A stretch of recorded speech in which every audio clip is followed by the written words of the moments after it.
Vê-lo-ei por mim mesmo, e os meus olhos, e não outro, e verão, e por isso o meu coração se consome dentro de mim. Leu até o 27? Até o 27. Tá, obrigado. Basta dizer aqui que a confiança de Jó estava posta no próprio Deus como aquele que o vindicaria. Embora a linguagem seja antropomórfica, o que é isso, gente? Linguagem antropomórfica. Nós falamos na semana passada. O que é a linguagem antropomórfica? Antropos, homem, morfê, forma, atribuir formas humanas. Embora a linguagem seja antropomórfica, quando fala que Deus se levantará, porque Deus não precisa se levantar, Deus é onipresente. Deus se levantará sobre a terra, é uma linguagem antropomórfica, que quer dizer que Deus vai tomar uma atitude, que Deus vai fazer alguma coisa. Se levantará sobre a terra para defender a causa de Jó. Ela é também capaz de um referencial mais amplo, encontrando assim cumprimento literal na encarnação. Deus se levantará sobre a terra, ou seja, o próprio Deus se fará carne para nos salvar. E para salvar Jó também. Por que para salvar Jó também? Porque quando você olha para a morte e ressurreição de Cristo, Cristo morreu.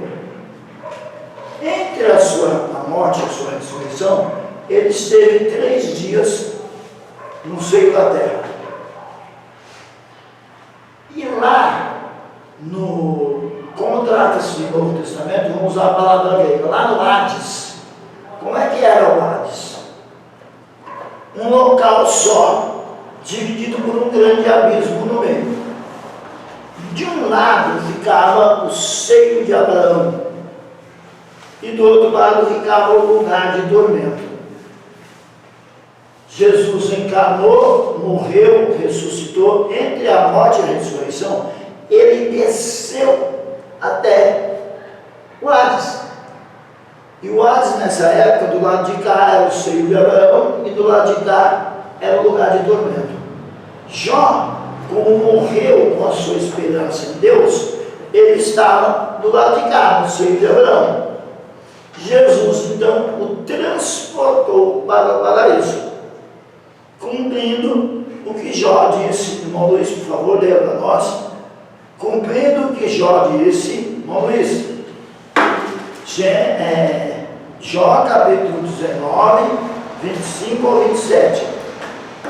Olha o que Jó disse. Jó capítulo 19, 25 ao 27.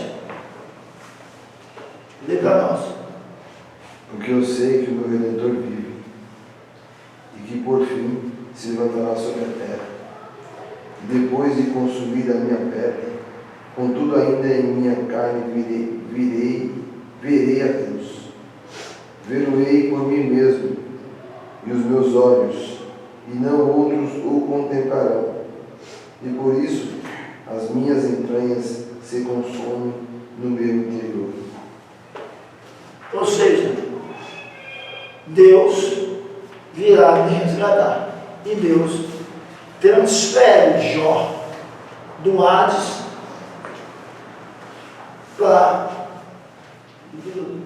de uma região do Hades chamada Seio de Abraão para o paraíso. E o ímpio que morre continua descendo para o lugar de tormento. Embora a linguagem, além disso, eu repeti o slide, além disso, esses versículos apresentam um reluzente lampejo de esperança escatológica. Isso é fato que se interpreta a preposição hebraica no sentido de em, de modo a entender que Jó vislumbra a esperança de ressurreição, que prefira-se entendê-la em seu sentido mais comum, de fora o sem, em cujo caso Jó poderia estar falando da existência consciente da vida após a morte. A possibilidade de um homem na época patriarcal em que Jó viveu ter tal percepção espiritual só é problema para quem insiste em uma visão evolutiva da religião em Israel. Literalmente é notável que quando a atitude de Jó chegou ao ponto mais baixo, Deus lhe tenha concedido tanto reforço na fé. Aplicação prática. O livro de Jó nos lembra que existe um conflito cósmico, existe uma luta no cosmos, uma luta espiritual acontecendo por trás das cenas, sobre a qual normalmente não sabemos nada. Muitas vezes nos perguntamos por que Deus permite algo e acabamos questionando, duvidando da bondade de Deus, sem sequer ver a imagem completa. Não acabou ainda, já está julgando, é isso? O livro de Jó nos ensina a confiar em Deus em todas as circunstâncias. Devemos confiar no Senhor, não apenas quando nos entendemos, mas porque não entendemos. Não é para confiar só quando você entende, é para confiar quando você não entende também. O salmista nos diz: o caminho de Deus é perfeito. Salmo 18:30. Se os caminhos de Deus são perfeitos, então podemos confiar em tudo o que Ele faz, e tudo o que Ele permite também é perfeito. Então não é confiar em Deus só quando está fácil de entender, não. É confiar em Deus sempre. Confiar em Deus só quando está fácil de entender. Isso pode não nos parecer possível, mas nossas mentes não são a mente de Deus. Então tem coisa que a gente não vai compreender mesmo. A nossa mente não é a mente de Deus. É verdade que não devemos antecipar que entenderemos a sua mente perfeitamente, pois Ele nos lembra, porque os meus pensamentos não são os vossos pensamentos, nem os vossos caminhos, os meus caminhos, diz o Senhor. Porque assim como os céus são altos, porque assim como os céus são mais altos do que a terra, assim são os meus caminhos mais altos do que o vosso caminho, e os meus pensamentos mais altos do que os vossos pensamentos. No entanto, a nossa responsabilidade para com Deus é obedecer e confiar nele, submetendo-nos à sua vontade, quer entendamos, quer não entendamos. Está entendendo? Confia. Não está entendendo? Confia. Porque no dia que a gente entender tudo sobre Deus, Ele simplesmente deixou de ser Deus.